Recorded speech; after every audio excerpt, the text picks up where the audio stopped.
j'espère que vous allez bien. On se retrouve aujourd'hui pour une vidéo storytime, sans surprise. Et l'histoire d'aujourd'hui, elle est un petit peu dramatique, voire même un petit peu beaucoup. Ouais.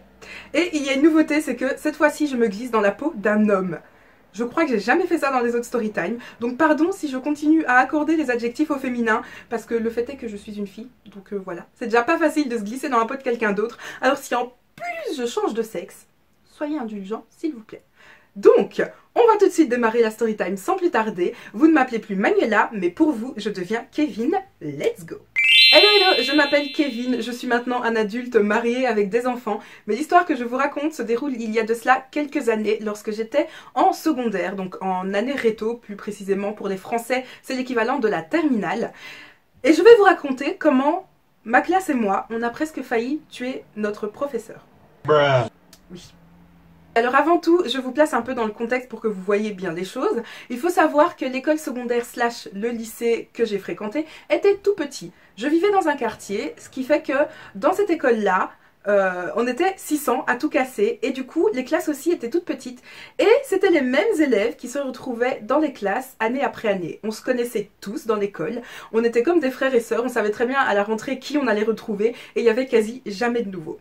Et on avait une espèce de tradition, c'était que chaque année, on préparait un poisson d'avril à un de nos professeurs qu'on désignait ou qu'on tirait au sort. On choisissait un des profs à qui on allait faire passer un sale quart d'heure. Les profs le savaient, donc chaque année, ils s'attendaient à un poisson d'avril et on essayait d'être à chaque fois plus ingénieux. Et on s'était toujours dit qu'une année, on allait faire un big truc, mais dont les profs allaient se souvenir, mais très longtemps.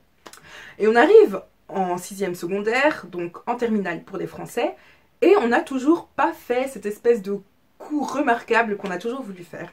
Donc là on s'est dit, les gars, c'est le moment ou jamais. Pour ce merveilleux poisson d'avril, on a décidé d'élaborer le plan déjà l'année d'avant. Donc on a décidé de prendre 2 garçons de la classe qui étaient comme des frères. Donc un s'appelle Ryan et l'autre s'appelle Geoffrey. Et on a décidé de faire éclater à la fin de l'année d'avant une grosse dispute entre eux et on a fait croire au professeur en fait qu'ils s'étaient disputés pour une fille. Ce truc là est très crédible, croyez-moi, prenez pas ça à la légère. Et du coup, en arrivant l'année d'après, ben, c'était tout à fait crédible. Les professeurs pensaient que ces deux-là étaient toujours en dispute, toujours en froid et qu'ils ne pouvaient plus se sentir. Et si on a fait ça, c'est parce que finalement nous avons eu la merveilleuse idée, ou pas, de faire croire à un accident mortel. On s'était dit que, comme notre voyage réto, donc le voyage de dernière année, était déjà prévu depuis 2-3 ans, on allait faire croire que durant ce voyage-là, il y avait une très très grosse dispute, avec des menaces, et que finalement, l'un des deux a tué l'autre sans faire exprès, tout simplement. Alors pour que l'histoire soit tout à fait crédible, on a décidé de lancer des rumeurs devant les professeurs, évidemment, et ils se disputaient aussi devant les professeurs, jusqu'à même aller jusqu'aux menaces, les gars, histoire que ce soit vraiment vraiment crédible. Et à un moment, les professeurs ont même commencé à s'inquiéter. J'ai oublié de vous dire que Geoffrey avait la réputation d'être une petite brute. Enfin, pas vraiment une petite brute, mais vous savez, la personne qui rentre dedans dès qu'on l'embête. Il avait vraiment la réputation de ne pas se laisser faire, c'était celui qu'il fallait pas chercher. Et donc, quoi de mieux pour ce plan machiavélique que de décider de faire tuer Ryan par Geoffrey, accidentellement. Alors, comment allait se passer l'accident? On avait décidé de faire éclater une énorme dispute entre Geoffrey et Ryan, et quelqu'un allait ramener, vous savez les petites pochettes de sang là qu'on vend à Halloween, pour l'ouvrir et l'étaler sur Ryan au moment venu. On a décidé aussi de ramener un canif à Ryan, histoire de faire croire qu'en fait ils se sont disputés et que Geoffrey a poignardé Ryan sans faire exprès. Donc le fameux 1er avril arrive, nous avons décidé de faire ça tranquillement dans les bois, puisque le contexte se prêtait au truc, donc voilà, c'était bien, les bois, un meurtre, comme dans les films. Voilà. Une des parties très ingénieuses de ce plan, c'est que, étant donné qu'on savait que les professeurs s'attendraient à un poisson d'avril, on n'a pas décidé d'y aller en mode quelqu'un va prévenir les profs en leur disant que Ryan est par terre et qu'on s'inquiète pour lui, qu'il y a du sang partout.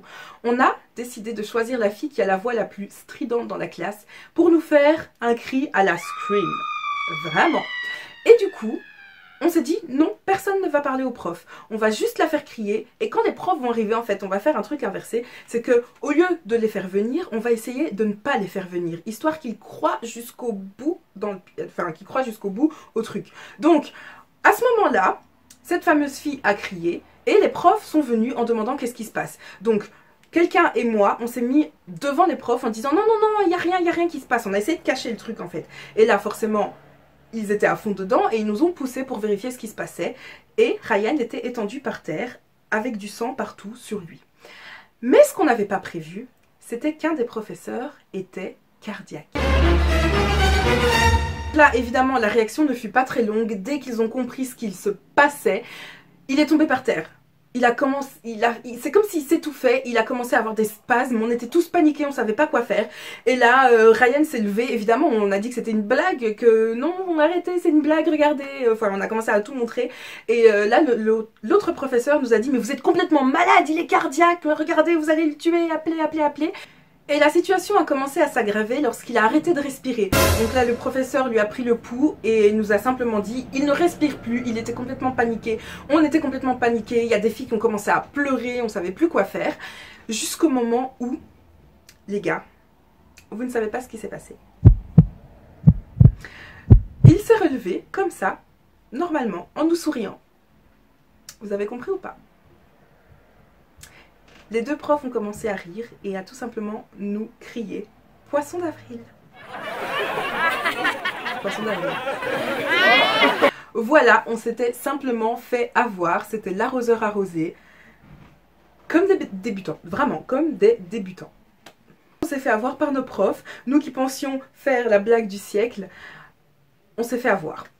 Alors ce qui s'est passé, c'est qu'en fait, ils ont simplement entendu une de nos conversations le soir, lors d'une de leurs rondes, et ils ont décidé de nous prendre à notre propre jeu. Donc non, il n'y avait personne de cardiaque, ce prof n'était pas cardiaque, mais simplement, ils savaient très bien ce qui allait se passer, et ils ont décidé de nous avoir à l'avance, de faire un contre-coup.